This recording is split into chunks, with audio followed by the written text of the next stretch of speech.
Wie viel Familie könnt ihr auf 5,40 Meter unterbringen? Was gibt es da überhaupt für Konzepte? Ist ein Aufstelldach für eine Familie cooler oder doch lieber ein festes GFK-Hochdach? Das sind die Fragen, denen wir in dem heutigen Video nachgehen. Dafür haben wir uns einen Roadcar 540 mit Aufstelldach und ein Pössl Vario 545 hier hingestellt und vergleichen die beiden jetzt mal im Detail miteinander. Und hinterher wisst ihr hoffentlich, welches für euch als Familie oder auch als zu zweit reisende Menschen das richtige Fahrzeug ist. Viel Spaß in dem heutigen Video und bis gleich.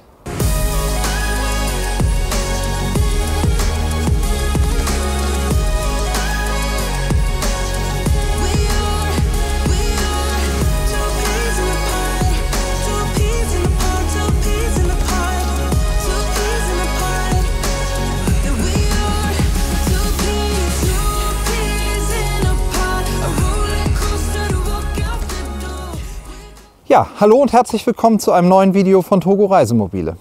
Wir vergleichen heute die berühmten Äpfel mit Birnen, die großen hohen Autos mit den flachen Autos. Das, was beide gemeinsam haben, ist, dass wir mit 5,40 Meter, ich glaube 5,41 Meter oder 42, den kürzesten Radstand haben, der irgendwie als Familienfahrzeug auszubauen ist. Bevor wir mit dem Video jetzt richtig starten, denkt unbedingt dran, unseren Kanal zu abonnieren. Nur dann kriegt ihr in Zukunft auch immer eine schöne Mitteilung, wenn es neue Videos gibt, damit ihr auch immer die neuesten Videos seht und immer auf dem Laufenden seid. Und wenn ihr für uns was tun wollt, dann wäre es toll, wenn ihr unter dem Video einen Daumen hoch drückt. Für den YouTube-Algorithmus, das würde uns wahnsinnig helfen. Also vielen Dank für einen Daumen hoch für das Team Togo. So, Werbung, Ende.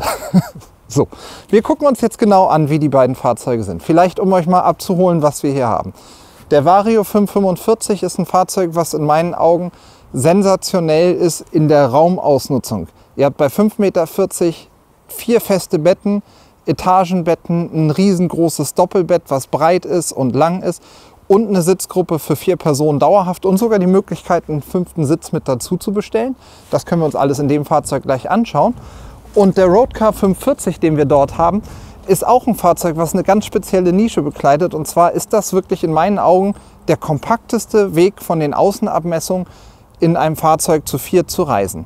Wenn man das Dach runterklappt, dann haben wir ein Auto, was wirklich nur 5,40 Meter lang ist. Mit dem Dach dürfte ungefähr 2,70, 2,75 hoch sein.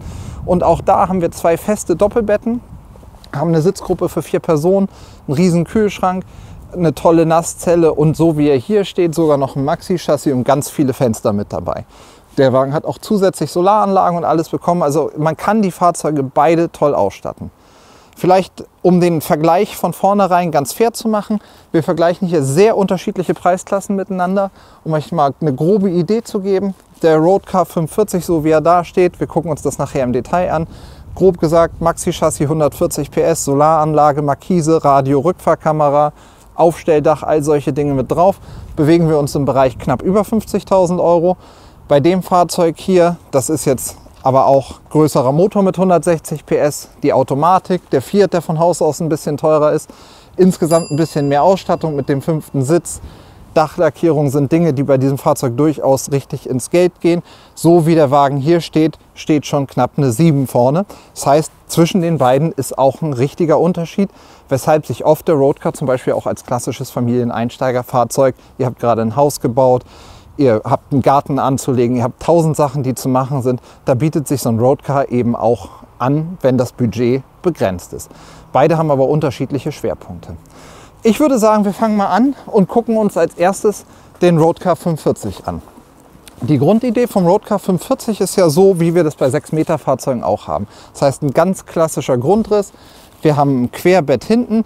Ich mache mal kurz die Tür hier zu, dass wir ihn einmal im gesamten Profil haben. Wir haben den kurzen Radstand. Ihr seht, wie wir das immer schon gesagt haben, an den Radläufen, dass wir das Maxi-Chassis haben. Das ist übrigens die einzige Konstellation, wie Maxi-Chassis bei 5,40 Meter umsetzbar ist. Citroën 140 oder 160 PS und das mittelhohe Dach. Alle anderen Varianten gibt es bei 5,40 Meter eigentlich kein Maxi-Chassis.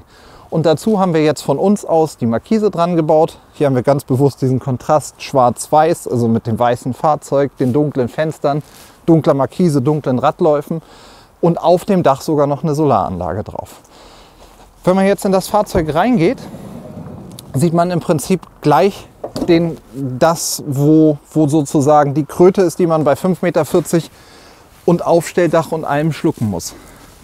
Wenn ihr nämlich hier schaut, habt ihr in dem Fahrzeug eine relativ enge Sitzgruppe. Das ist ja auch logisch. Letztendlich, wenn ich in ein Fahrzeug mit 5,40 Meter den gleichen Grundriss reinpacke, den ich auch in einem 6 Meter Fahrzeug habe und auch ein großes Bett, eine große Nasszelle und eine große Küche habe, dann muss irgendwo der Raum verloren gehen. Und das ist bei diesem Fahrzeug hier in der Sitzgruppe. Und da nehmen wir jetzt mal gleich unsere Maße, damit wir einen guten Vergleichswert haben. Hier haben wir nämlich von der Nasszellenwand, hier oben in der Ecke, haben wir 89 cm und auf Tischhöhe haben wir 73 cm. Und um die Sitzgruppe einfach mal in Relation zu dem Wagen drüben zu setzen, würde ich sagen, springen wir gleich mal rüber in den Vario 545, um auch da einen ersten Eindruck zu bekommen. Also was haben wir? 89 und 75 cm. Und jetzt geht's rüber. Ja, und das ist die Sitzgruppe in unserem Vario 545. Ein Fahrzeug, wenn wir gleich den ersten Schwenk nehmen, mit echt viel Raumgefühl, das merke ich immer wieder. Hier haben wir oben 1,16 Meter, das heißt zu den 89 cm, 27 cm mehr, die wirklich von hier bis zu der Wand sind. Und das, was hier noch fürs Raumgefühl dazu kommt, ist bei dem Roadcar, geht hier die Nasszellenwand hoch. Dadurch, dass wir da ja nochmal einen Sprung nach hinten haben, wirkt das hier noch etwas großzügiger. Und auch hier zur Rückenlehne haben wir einen knappen Meter. Also das sind 25 cm, die einfach von hier zur Rückenlehne mehr Raum sind. Das sieht man natürlich auch beim Tisch und das ist von der Gesamtsitzkonstellation hier sicherlich eine deutlich größere Sitzgruppe. Man hat auch mehr Platz in den Beinen hier unten. Ne? Man hat deutlich mehr Raum zwischen Sitzbank und Bein. Ja, wie kommt das? Das Auto ist ja genauso lang. Wie kommt es, dass wir hier so eine große Sitzgruppe haben und drüben so eine verhältnismäßig enge Sitzgruppe? Das ist einfach die Bettaufteilung. Beim Vario 545 ist das Elternbett ins Dach ausgelagert und wir haben hinten im Heck eben kein festes Doppelbett, sondern wir haben, wenn du einmal ganz kurz rüberschwenkst, damit man eine Grundidee hat, hinten im Heck 2 Etagenbetten übereinander. Das heißt, wir haben da hinten wirklich 2 separate Kinderzimmer, die da sind und damit einfach einen komplett anderen Ansatz. Und wenn ich das Bett hinten, das wird ungefähr 80 cm haben, anstatt 1,40 drüben habe, dann habe ich einfach 60 cm mehr, die ich sonst im Fahrzeug verteilen kann. Und damit habe ich natürlich so eine große Sitzgruppe hier. Das heißt, das ist schon mal so ein erster Punkt, wo man, ich glaube, es sind einfach 2 grundverschiedene Konzepte. Ich merke das auch in den Gesprächen, die wir hier vor Ort mit unseren Kunden führen. Nimmst du ein Aufstelldach, ist das einfach eine Überzeugungstat sozusagen. Es sind Menschen, die wollen gerne im Sommer diese frische Luft draußen haben. Also wir haben oft zum Beispiel bei den Aufstelldächern auch Leute, die gar nicht unbedingt mit Familien fahren, sondern die sagen, es ist doch die perfekte Symbiose aus beiden. Im Sommer klappe ich das Aufstelldach hoch, schlaf draußen, wenn es richtig warm ist, habe ich das super schön mit frischer Luft. Ich habe einen tollen Rundumblick und im Winter lege ich mich einfach nach unten. Schnarcht mal einer, geht einer hoch und einer runter. Also kannst du dir einfach aus dem Weg gehen. Hier sind die Bettenplätze im Prinzip fest verteilt. Eltern oben, Kinder hinten. Sonst wird es ein bisschen anders aufgeteilt, aber auch hier gibt es viele Leute, die tatsächlich getrennt vorne und hinten schlafen. Ja, also man muss so ein bisschen gucken. Guckt euch das Video einfach ganz bis zum Ende an und dann werdet ihr am Ende genau wissen, was für euch das Richtige ist. Von der Sitzgruppe ganz klar hier die größere Sitzgruppe. Was man beim Vario eben auch noch kann, so wie wir das im Tubin Vario schon mal gezeigt haben. Ihr habt hier die Möglichkeit, ich rücke Chris mal ein bisschen auf die Pelle. Ihr habt hier die Möglichkeit, einen 5. Sitzplatz einfach seitlich rauszuziehen. Da blenden wir euch jetzt hier in der oberen Ecke das Video vom Tubin Vario mit ein. Da habe ich den Sitzplatz auch mal aufgebaut. Das geht bei Familienfahrzeugen nur beim Vario 545 und beim Tubin Vario. Da können wir das für euch bestellen und haben dann schöne Lösungen, dass man eben auch zu 5 mal fahren kann. Ja, bei beiden Fahrzeugen ist es so, dass ihr gegenüber von der Sitzgruppe den Küchenblock habt. Die sind sich relativ ähnlich, das heißt von der Grundidee und vom Grundkonzept ist es so, der Kühlschrank ist hier vorne auf der Stirnseite, da gucken wir gleich mal rein. Dadurch ist hier vorne der Anteil Arbeitsplatte, die da ist. Und dann habt ihr hier beim Vario 545 von Pössl eben den klassischen 2-Personen- oder 2 Flammen, da werden nicht 2 Personen gekocht, sondern da sind 2 Flammen, auf denen gekocht werden kann. Die sind hier auch relativ klein, aber damit wir einen fairen Vergleich haben, sollten wir das einfach mal ausmessen. Wir haben hier wirklich von vorne nach hinten knappe 40 cm und ja, so 24, 25 cm Breite. Und das Waschbecken hier haben wir 30 mal 28.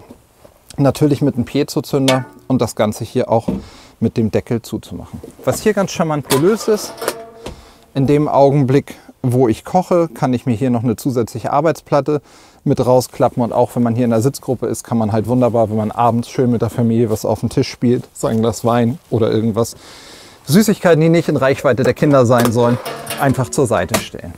Den Ausfahrtisch, Ausziehtisch gibt es auch da. Den Ausziehtisch gibt es auch. Tisch mit Ausdrehteil heißt es hier bei Pössl.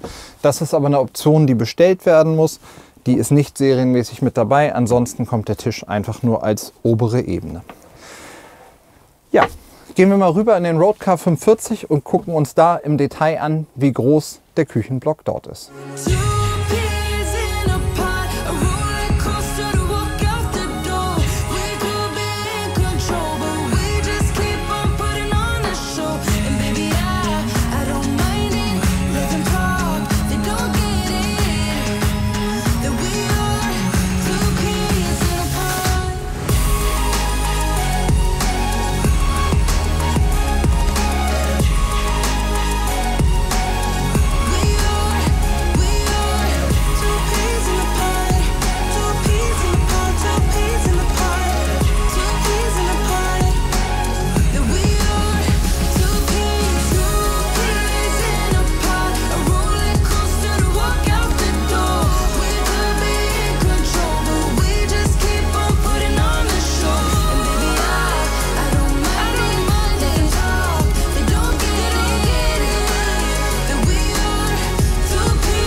Ja, und das ist wieder der Küchenblock vom Roadcar 45. Auch bei dem ist der Kühlschrank hier vorne angeschlagen. Das ist zum Beispiel auch ein kleiner Unterschied. Der Roadcar hat so eine Tür, die ihr so ein bisschen quasi überdehnen könnt. Der Pössl hat die Tür auf beiden Seiten angeschlagen. Also den hier kann ich nur einseitig aufmachen, beim Pössl kann ich von beiden Seiten aufmachen. Der Küchenblock ist von der Grundidee ähnlich. Er erscheint mir etwas schmaler und dafür etwas länger. Hier haben wir... Nö. Ich habe es eben nochmal, als wir schon raus waren, nochmal drüben gemessen. Drüben ist 1,15 Meter, hier ist 1,16 Meter. Also entweder habe ich ein sehr, sehr gutes Auge oder ich habe mich einfach an der Stelle getäuscht. Und er hat eine andere Kochstelle. Beim Pössl haben wir die große beim Pössl haben wir die große Glasplatte. Hier haben wir eine zweigeteilte, zwei etwas kleinere Glasplatten.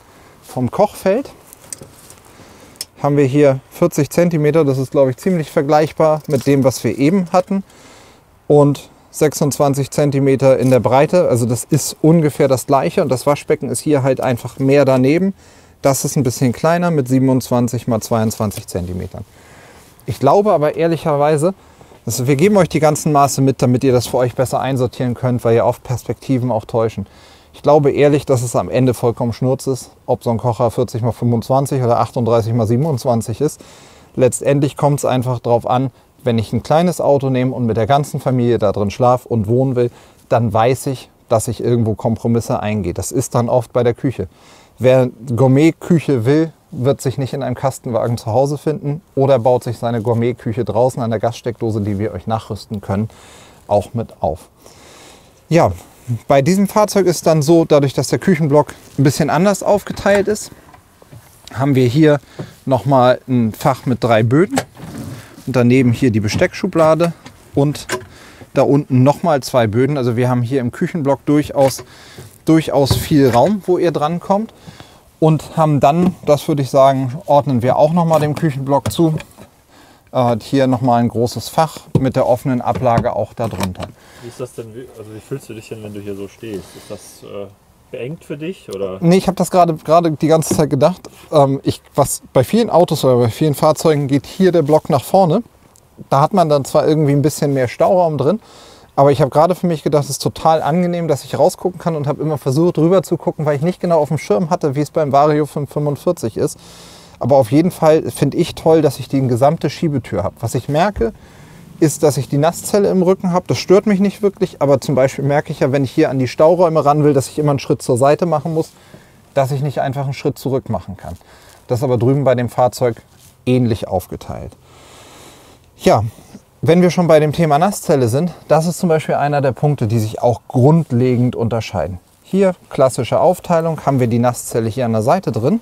Ich gehe da einfach mal rein und muss ganz klar sagen, für ein 5,40 Meter Fahrzeug, ihr könnt ja den Roadcar auch ohne Dachbett oben haben, für ein 5,40 Meter Fahrzeug mit fester Nasszelle, wenn ich mich hier auf Toilette setze, ganz ehrlich, so viel Platz habe ich in ganz vielen 6 Meter Autos nicht. Ich finde das Waschbecken verhältnismäßig groß. Ich habe einen großen Spiegel, ich habe eine echte Tür. Das mag ich ja immer ganz besonders gerne, dass man gefühlt die Tür zumachen kann. Was überhaupt nicht mehr selbstverständlich ist, ist, dass ihr ein Nasszellenfenster habt. Das ist zwar nicht Serie, aber das müsst ihr unbedingt mitbestellen, egal ob ihr ein Aufstelldach drauf habt oder nicht. Und wie zeigen wir das am besten so rum? Hier oben zusätzlich auch noch richtig schöne Stauräume, wo ich alles reinbekomme. Guck mal, 4 feste Betten, Mutter, Vater, Kind 1, Kind 2, Zahnbürsten für alle, Duschkopf, perfekt. Hier noch ein paar Kleiderhaken an die Wand. Dann findet sich hier jeder zurecht. Und um die Kinder abzuduschen, einfach Fenster auf, raus, warmes Wasser drüber, dann ist auch egal wie kalt das draußen ist, kann sich ja mit warmem Wasser schnell abduschen. Und dann, glaube ich, ist das eine Nasszelle, die man richtig vollwertig gut nutzen kann. Das zum Beispiel ist einer der Haken, die bei meinem geliebten Vario 545 auf jeden Fall einen gewissen Kompromissfaktor mit reinbringen. Und deswegen gehen wir jetzt mal rüber und gucken uns an, wie die Nasszelle im Vario 545 gelöst ist. Hallo, hier oben bin ich quasi im gefühlt 2. Stock. Ich bin 2 große Stufen hochgegangen. Ich habe hier, ups, Kopf gestoßen, aber das liegt nicht daran, dass es zu eng ist, sondern dass ich mich tapsig bewegt habe. Ich habe hier eine Nasszelle, die ist großartig. Die hat Beinfreiheit, die hat tolle Stehhöhe, die hat ein großes Waschbecken. Die hat viel Stauraum hier hinter dem Spiegelfach und die hat genau einen Haken. Wenn ich auf Klo will oder auf Klo bin, kommt der nicht aus dem Bett, kommt der nicht aus dem Bett und kommt man nicht von vorne nach hinten. Und das ist einfach was nicht jedermann mag. Ihr habt hier einmal eine Schiebetür vorne. Die zweite Schiebetür, die ist jetzt hier noch fest. Hier ist auch eine Holzschiebetür, das heißt, ich habe schon eine ganz klare räumliche Trennung. Aber wenn jemand hier auf dem Topf sitzt, geht es eben nicht. Ich habe kein Fenster in der Nasszelle, das heißt, ich kann die Dusche nicht rausreichen. Ich habe aber ganz viel tolle frische Luft. Also wenn ich hier drin dusche, geht die warme Luft richtig schön nach oben. Und ich glaube, in diesem Grundrisskompromiss kann man ohne weiteres das eingehen. Das ist jetzt nicht so eine große Einschränkung, aber es muss einem eben klar sein, wie das ist. Und dadurch, dass die Nasszelle so quer im Raum steht, ist es halt von der Aufteilung ein bisschen anders. Was hier ganz anders ist als bei den anderen Fahrzeugen, ist das hier in dem Schrank, also es ist kein Stauraum, den ihr aktiv nutzen könnt, sondern das ist der Stauraum für die 2 Gasflaschen. Die braucht man vielleicht nicht immer alle mitnehmen, weil zum Beispiel bei diesem Fahrzeug ihr auch eine Dieselheizung bestellen könnt und der sowieso einen Kompressorkühlschrank hat. Das heißt, wir kochen hier nur mit Gas. Da reicht wahrscheinlich eine 5-Kilo-Flasche, selbst wenn man mal richtig viel kocht. Hier braucht man dann auch einen Duschvorhang, ne? Hier braucht man einen Duschvorhang, den brauchst du aber drüben auch. Also ohne Duschvorhang geht es bei beiden Fahrzeugen nicht. Was hier toll ist, wenn ihr wirklich groß seid, hier liegt jetzt noch das Einlegebrett in der Dusche drin. Wenn ihr das rausnehmt, geht die Duschwanne noch so ein Stückchen nach unten, dass man da auch richtig Stehhöhe hat. Man kann also auch als großer, kräftiger Mensch hier aufrecht gut stehen. Auch in der Nasszelle, wenn du einmal hier mit um die Ecke guckst, hier ist einmal so ein cleveres Brett, das für das Kind, was oben schläft, als Aufstiegshilfe dient. Und dahinter haben wir nochmal einen richtig großen Kleiderschrank, der da unten schön in die Tiefe geht. Also wir haben hier, was man eben deutlich merkt, ist, wenn dauerhaft ein großes Dach oben drauf ist, dann hast du einfach ganz viel Raum und viel mehr Volumen, was ausgebaut ist. Und dadurch haben wir eben die Stehhöhe, eben ein Chris ist auch nicht klein und ihr seht, wie er nach oben filmt und wie ich hier stehe. Hier direkt im Hintergrund schließen sich dann die beiden Betten an. Und das ist vielleicht auch wieder so ein Punkt, wo man für sich entscheiden kann, ist das jetzt das richtige Auto für mich oder nicht. Das obere Bett ist ungefähr etwa zwischen 1,65 und 1,7. Wir haben doch ein Lasermesser hier. Wir holen uns mal kurz den. Wir brauchen doch hier nicht fabulieren, wie groß es sein könnte. Ich hole mir einfach mal kurz den Lasermesser mit rüber. So, damit ist es dann doch schon viel präziser und dann brauchen wir hier nicht raten. Also, wir haben hier oben für dem oberen Bett eine Bettbreite von 65. Und jetzt tauche ich hier einmal kurz rein.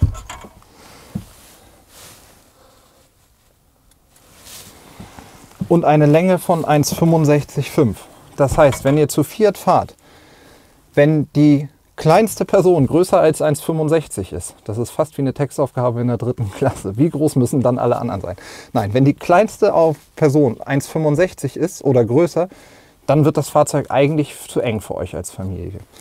Das untere Bett ist viel größer, weil das Auto nach unten hin ja viel breiter wird. Hier haben wir einmal in der Breite 72 cm und in der Länge 1,95, also das ist ein vollwertiges Erwachsenenbett. Und das zum Beispiel ist auch wirklich eine Nutzung, die ganz viel kommt. Das muss ja nicht immer nur Familie sein. Habt ihr einen kräftigen Schnarcher, meist ist es ja er, der schnarcht, kenne ich aus eigener Erfahrung, dann habt ihr hier wirklich, das ist der einzige Kastenwagen, wo ihr 2 echte Trennwände habt. Wand 1, Wand 2. Das Bett kann ich rausnehmen, das liegt hier nur locker drauf. Dann habt ihr hier hinten ein echtes Einzelbett, da vorne ein riesengroßes Doppelbett, dazwischen 2 richtige Wände, sodass man auch sich schnarchend richtig aus dem Weg gehen kann. Und unter dem Bett ist zusätzlich noch ein richtig großer Stauraum. Aber was eben bei diesem Konzept immer wieder klar ist, hier schlafen die Kinder hinten, das große Kind unten, das etwas kleinere Kind oben und ihr habt ein großartiges Bett dort drüber. Beim Roadcar 45 bzw. bei 5,40 Meter Fahrzeugen mit Aufstelldach ist es einfach mit 2 großen Doppelbetten, wo man es frei verteilen kann, also wo ihr einfach bestimmen könnt, wo ihr schlaft und wo die Kinder schlafen. Wir sollten jetzt nochmal hier oben einen Blick in das Bett reinwerfen. Das haben wir zwar schon mal ausgiebig gemacht, aber es ist einfach immer wieder ein Blick wert und dafür tauschen Chris und ich jetzt einfach mal kurz die Plätze und dann nehmen wir da oben nochmal Maß, wie viel Raum dort ist. So, und das wäre hier das Elternreich. Und das ist einfach, wenn man kein Problem mit Enge nach oben hat.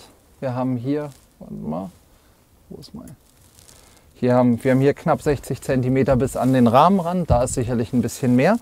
Dann ist das einfach ein gewaltiges Bett. Von der vorderen Kante hier bis da hinten, wo der Laserpunkt ist, haben wir 2,17 Meter, riesig. Von der Breite, links nach rechts, haben wir 1,65,9, also fast 1,70 Bettenbreite, fast 2,20 Meter Länge. Das ist, und wir reden immer noch über ein 5,40 Meter Auto, der ist in der Zwischenzeit nicht gewachsen. Das ist halt einfach ein gewaltiges, geiles Bett. Punkt. Kombiniert mit dem Midi-Heki, das ist übrigens eine Option, die ihr bestellen müsst, und den beiden serienmäßigen Fenstern hier oben hat man hier fast so viel Luft wie in einem Aufstelldach. Und es ist natürlich alles innenliegend. Das hat im Winter den Vorteil, dass ihr es viel leichter warm bekommt. Hat im Sommer so ein bisschen den Nachteil, dass ich natürlich bei dem Aufstelldach oben viel mehr Luft und Licht reinbekomme, wenn ich es frisch haben will, weil ich da einfach nur Reißverschlüsse von der Zeltwand, also von diesem Faltenbalg vom Aufstelldach an der Seite rausnehme und dann ordentlich durchlüften kann. Das heißt einfach für euch überlegen, ist das hier wirklich ein Bett, was für euch als Erwachsene in Frage kommt? Dann ist das eine großartige Option, wenn ihr sagt, ich will lieber unten quer schlafen oder das luftiger oben haben, dann könnte wirklich die Option für euch eher sein, ein Aufstelldach zu nehmen wie drüben. Und deswegen gucken wir uns jetzt mal an, wie die Bettenmaße im Roadcar 45 ganz genau sind. Ja, und das könnte euer Bett sein, wenn ihr im Roadcar 45 unterwegs seid. Zum einen haben wir jetzt ja einen richtig hellen Tag. Ich will es nur einmal ganz kurz demonstrieren. Wir machen hier oben mal zu. Jetzt stellt ihr euch vor, von unten kommt auch kein Licht rein. Draußen ist strahlender Sonnenschein, hier drin ist dunkel. Man sagt ja diesen Zeltbalgen immer nach, es wird nicht richtig dunkel. Aber hier könnt ihr auch im Sommer vernünftig drin schlafen. Selbst wenn ihr nach Schweden fahrt, Mitsommernacht ist kein Problem. Außerdem habe ich gehört, bei Mitsommernacht wird so viel getrunken, dass man automatisch irgendwann schlafen kann. Von der Breite haben wir hier, ich messe mal erstmal kurz von Wand zu Wand, haben wir 1,43. Das ist ehrlicherweise nicht genau die Matratzenbreite. Wir müssen nur hier mal ein bisschen provisorisch meine Finger weglasern. Wir haben knappe 1,30 Matratzenmaß, das ist also etwas schmaler als drüben. Und wir haben hier in der Länge bis hinten zum Balk auch über 2 Meter. Also auch das ist ein echtes Erwachsenenbett. Es ist halt, man sieht das hier, die Wände spielen so ein bisschen. Heute ist ein richtiger windiger Tag. Es ist halt einfach ein ganz anderer Ansatz. Ich habe ja mir jetzt auch für dieses Jahr ein Fahrzeug mit Aufstelldach gekauft. Ich bin sehr gespannt. Wir werden euch im Laufe des Jahres mal den einen oder anderen Eindruck in den Videos schildern. Das ist auch das erste Mal und ich hoffe sehr, dass ich meine Kinder überzeugen kann, dass sie unten schlafen, weil das schon auch ein sensationelles Bett hier ist. Wenn ich mir vorstelle, ich stehe hier morgens auf, mache hier auf, merke auf den ersten Blick, wie windig das von draußen ist. Ich habe sofort frische Luft drin. Und jetzt stellt euch das vor, dänische Nordseeküste, schönen Blick in die Dünen, frische Meeresluft und irgendjemand bringt euch auch noch was Heißes zu trinken ans Bett, weil unten ja Stehhöhe ist und jemand in der Küche schon Frühstück gemacht haben kann.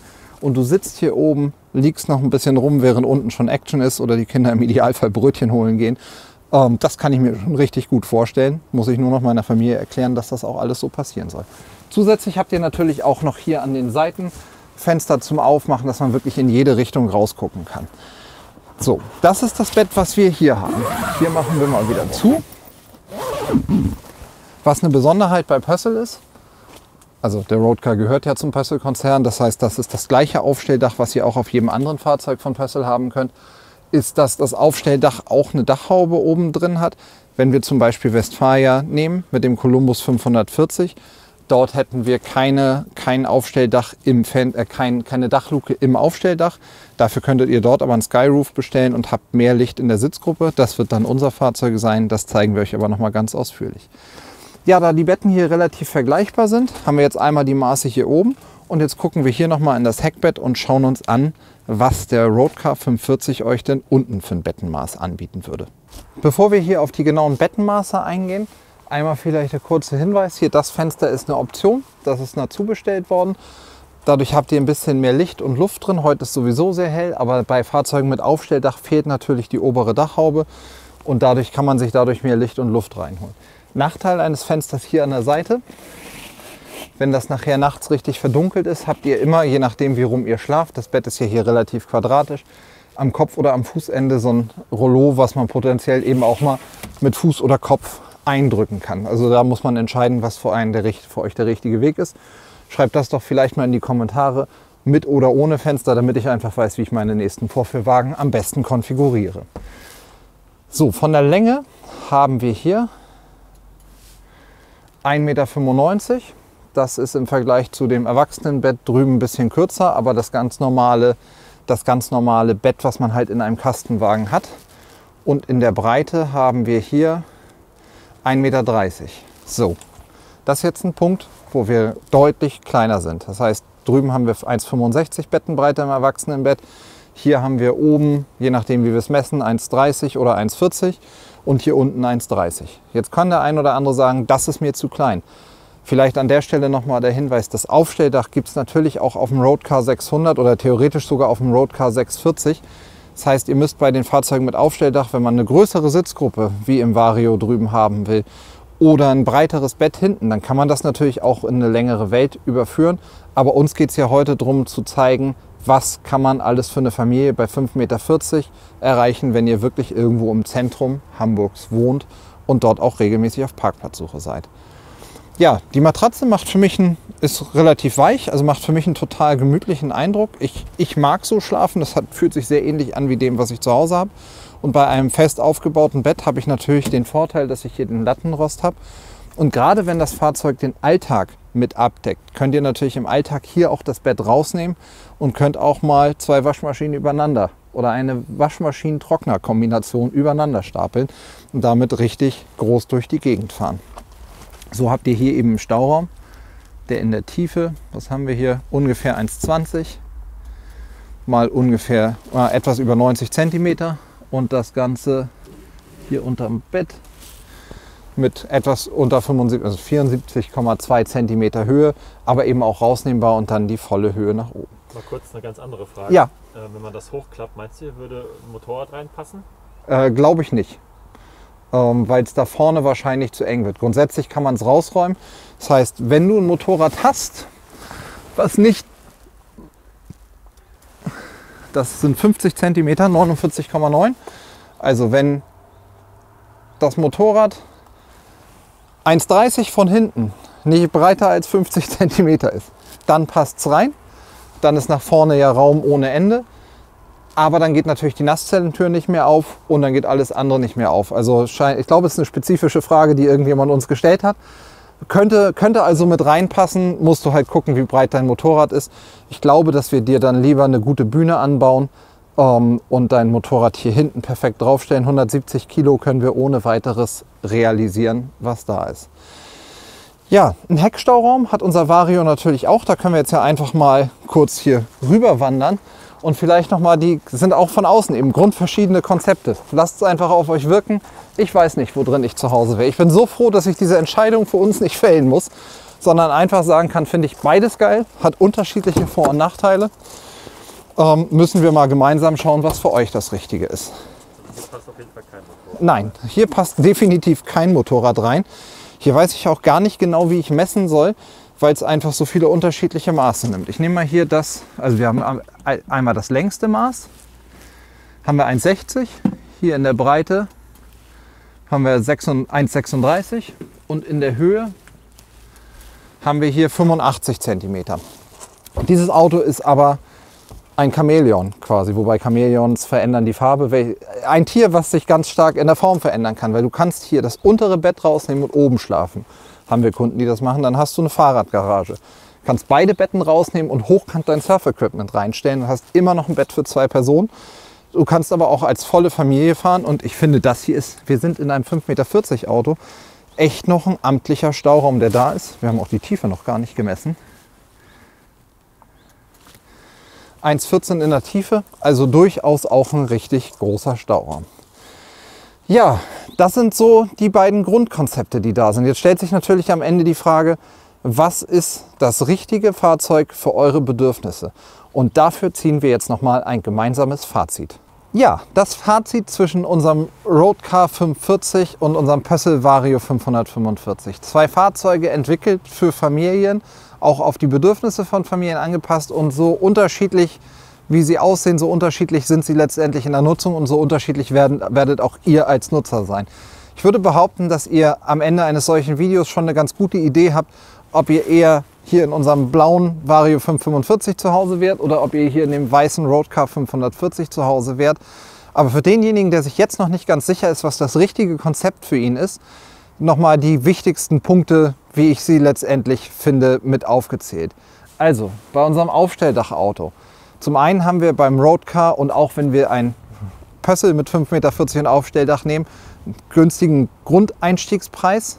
Wenn das Dach runtergeklappt ist, habt ihr ein Auto, was im Alltag, und solche Fahrzeuge stehen ja oft im Hamburger Stadtbild irgendwo, einfach viel weniger Wohnmobil ist mit drin. Wir haben 2 volle Doppelbetten, also nicht aufgeteilt, sondern 2 volle Doppelbetten mit drin. Und wir haben einen großen, schönen Kühlschrank mit dabei. Das Ganze, wenn wir einen Citroën nehmen, sogar mit Maxi-Chassis. Beim Vario 545 habt ihr ein Riesenbett für die Eltern und Etagenbetten für die Kinder. Das heißt, für jedes Familienmitglied, wenn man zu 4 ist, ein separates Bett. Die Option, einen 5. Sitz mit dazu zu nehmen, finde ich ganz wichtig. Einen sehr flexiblen Heckstauraum mit dabei und eine sehr große Sitzgruppe und sehr große Stehhöhe. Wobei das da natürlich auch ausreichend Stehhöhe ist, wie in jedem anderen Fahrzeug. Was ist die richtige Entscheidung? Ich weiß es nicht genau. Am Ende wird euch euer Portemonnaie vielleicht ein bisschen helfen bei der Entscheidung zwischen dem einen oder dem anderen Fahrzeug. Aber vor allem bin ich mir sicher, dass man einfach, wenn man sich reinstellt, weiß, wer von den beiden zu euch gehört. Das wird Liebe auf den ersten Blick sein und ihr hört auf euer Herz und entscheidet euch für das richtige Fahrzeug. Ich hoffe, wir haben euch auf jeden Fall bei der Auswahl eures Traumfahrzeugs geholfen. Werden in Zukunft noch eine Menge solcher Videos machen, wo wir die unterschiedlichen Konzepte miteinander vergleichen, damit man sie 1:1 gegeneinander sieht. Ich freue mich, dass ihr uns so treu folgt und unsere Videos anschaut. Ich wünsche euch auch ganz viel Spaß bei allen weiteren Videos. Bis bald bei uns in Stove oder im nächsten Video. Alles Gute!